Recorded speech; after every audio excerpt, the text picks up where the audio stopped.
लक्सर के एक कस्तूरबा गांधी बालिका छात्रावास अकबरपुर ऊद की 2 किशोरियां सुबह तड़के से लापता हो गई। सुबह पता चलते ही छात्रावास में हड़कंप मच गया। सूचना मिलते ही परिजन व ग्रामीणों ने छात्रावास में पहुंचकर जमकर हंगामा किया। पुलिस ने परिजनों व ग्रामीणों को किसी तरह शांत कराया, जबकि छात्रावास कर्मचारी पहले इसे दबाकर उन्हें ढूंढते रहे। पता न लगने पर अधिकारियों को सूचना दी गई। लक्सर पुलिस व बीईओ ने मौके पर पहुंचकर जांच की। उन्होंने वार्डन तथा कर्मचारियों के खिलाफ कार्रवाई की बात कही। लक्सर के अकबरपुर ऊद गांव में कस्तूरबा गांधी बालिका विद्यालय का हॉस्टल है, जहां गरीब व निराश्रित छात्राएं यहां रहकर पढ़ाई करती हैं। बीती रात सभी बच्चियां खाना खाकर कमरों में सोई हुई थी। सुबह ढांडे की लक्सर की 13 वर्षीय और ज्वालापुर की 15 वर्षीय 2 किशोरियां गायब थी।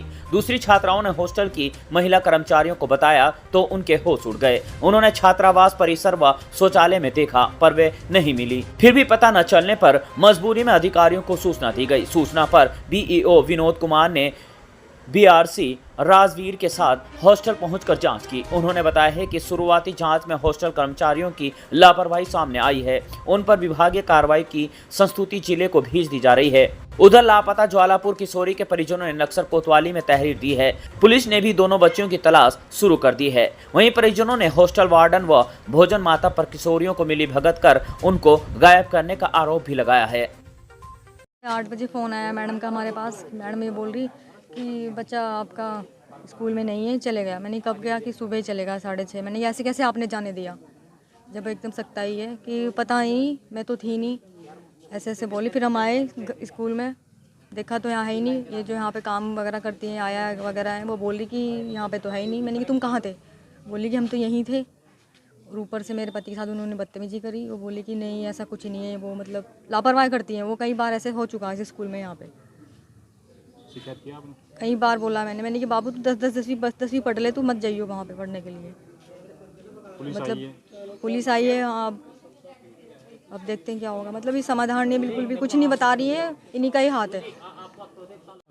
ये हमारी लड़की जो मेरी यहाँ पढ़ती है, वो सुबह से यहाँ से मिसिंग है।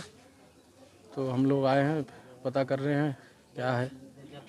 तो अभी तक कोई ऐसा कोई जवाब हमें मिला नहीं है और बातचीत चल रही है। अभी देखते हैं क्या है। पुलिस आई है? जी पुलिस आई है, जी बताएंगे क्या है क्या। वार्डन क्या कह रही है? वार्डन कोई ऐसा कोई संतोष जब नहीं दे पा रही, उल्टा हमें ही बता रही हैं कि आप लापरवाह हैं, ये है वो है।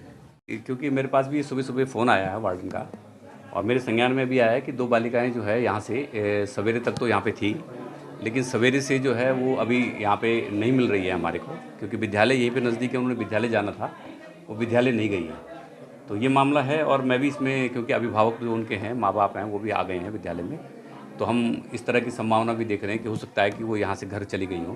तो उस बारे में हम लोग पता कर रहे हैं अभी वार्डन से भी। छात्राओं की जो यहाँ से जानकारी मुझे मिल रही है चौकीदार और वार्डन के थ्रू, तो वो लगभग 6:30 बजे के आसपास बोल रहे हैं सवेरे। परिजन तो वार्डन का सर आरोप ये है कि वार्डन जो यहाँ वार्डन, ये अगर वार्डन यहाँ नहीं थी तो उसकी भी जांच की जाएगी, ये वार्डन थी या नहीं थी। वार्डन का तो मुख्य काम यही है कि उसको छात्रावास में पूरी तरह से रहना भी है और छात्रावास को व्यवस्थित और यहाँ की व्यवस्था को देखना भी है। सर जो दोषी ये कार्रवाई की जाएगी, 100% की जाएगी, चाहे वार्डन है, चाहे चौकीदार है, चाहे और लोग हैं। सर मैं जांच देख रहा हूँ कि सीसीटीवी फुटेज बंद है या फिर क्यों नहीं चले हैं, मैं देखता हूँ, मैं दिखवा रहा हूँ और जांच के बाद आपके सामने सारी चीज़ें ओपन हो जाएंगी।